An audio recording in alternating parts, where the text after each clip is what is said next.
Hey now, what's going on everybody? My name is Mike Brown, aka ReviewKingMB, and I just got done watching Arrow.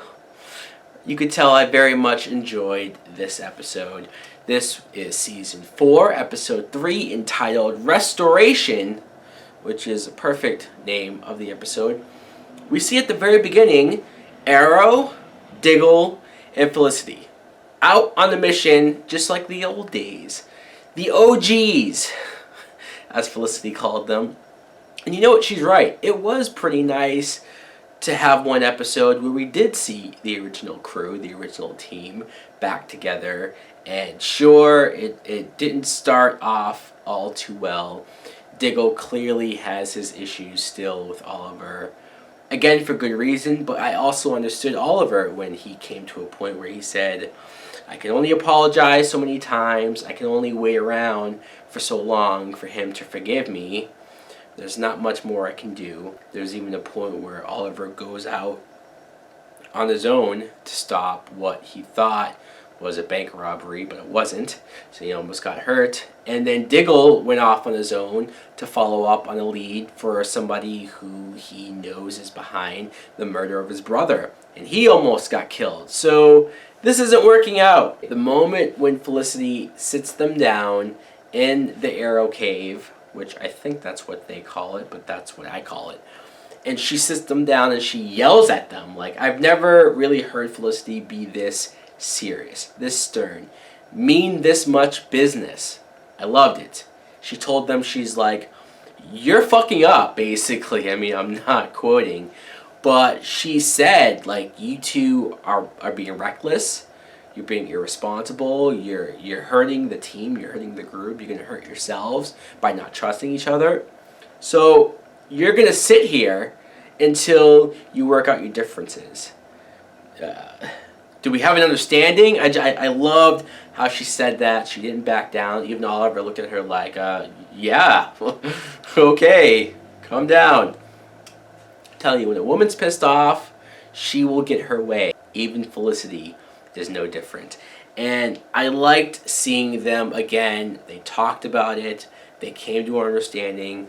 Diggle finally came to a point where, I'm not saying he fully 100% trusts Oliver. I mean, maybe he does by the very end of the episode, but he was working towards it. He finally tells him about his lead. He finally tells him about the woman who he was going after.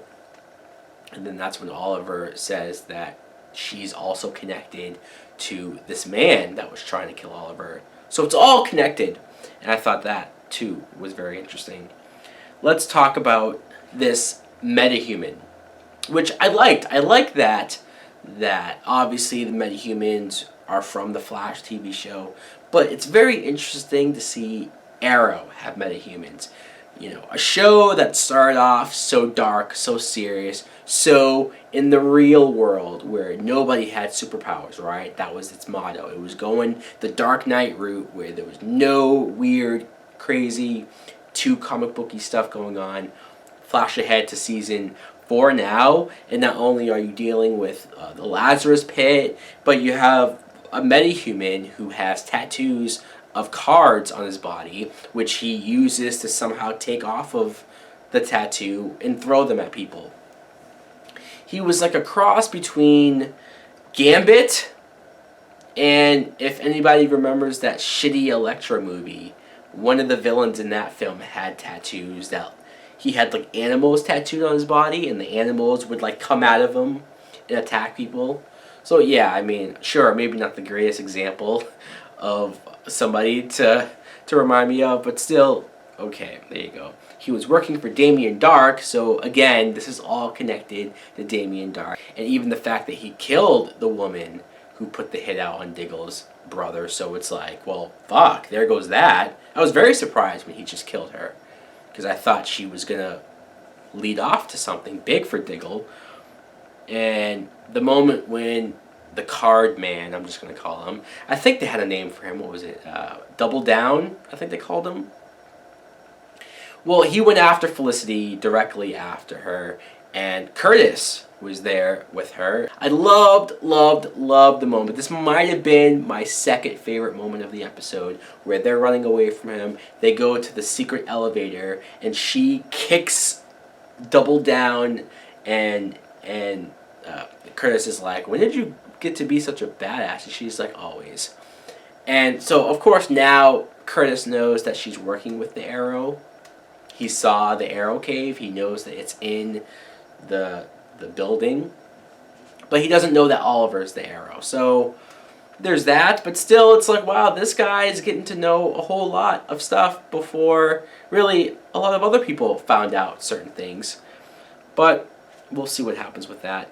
Let's talk about the other plot going on. Laurel and Thea bring Sarah's body to Nana Parbat, and they ask Malcolm Merlyn, aka the new Ra's al Ghul.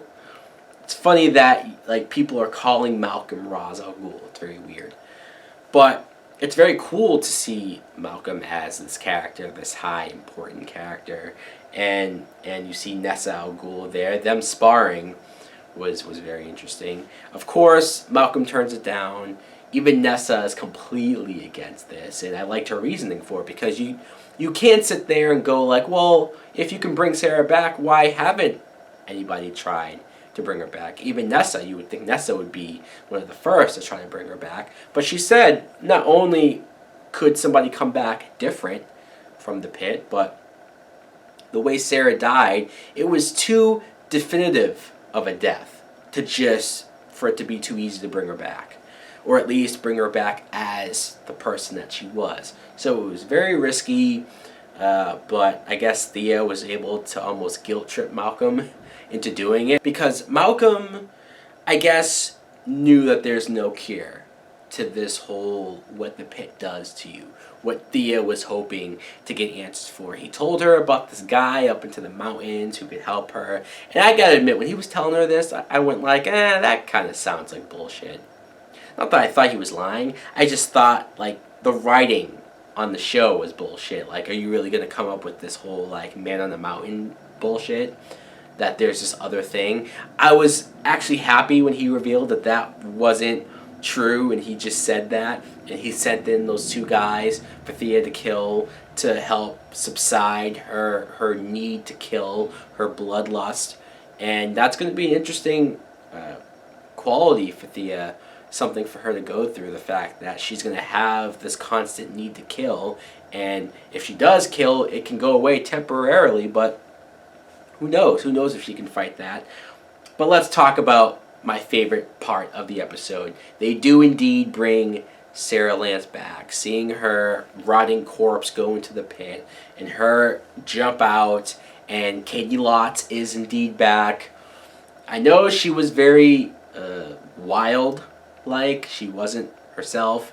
She was uncontrollable.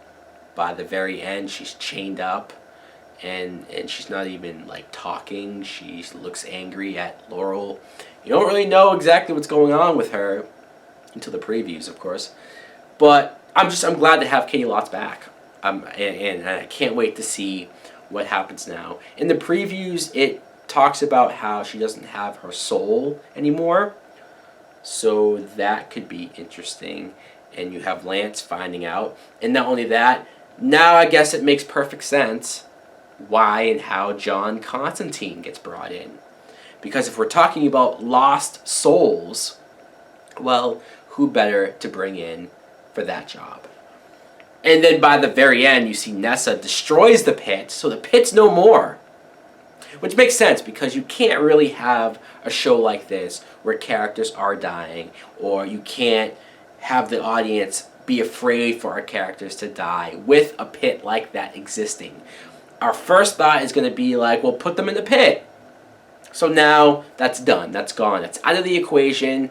Now, at least for the time being, death will be a real thing. I very much enjoyed this episode. I did. I love Arrow. Love Flash. I love this whole thing. I can't wait for next week. Anyways, guys, let me know in the comments below, what did you think of this week's episode? Thanks for watching. Like, comment, subscribe. Later!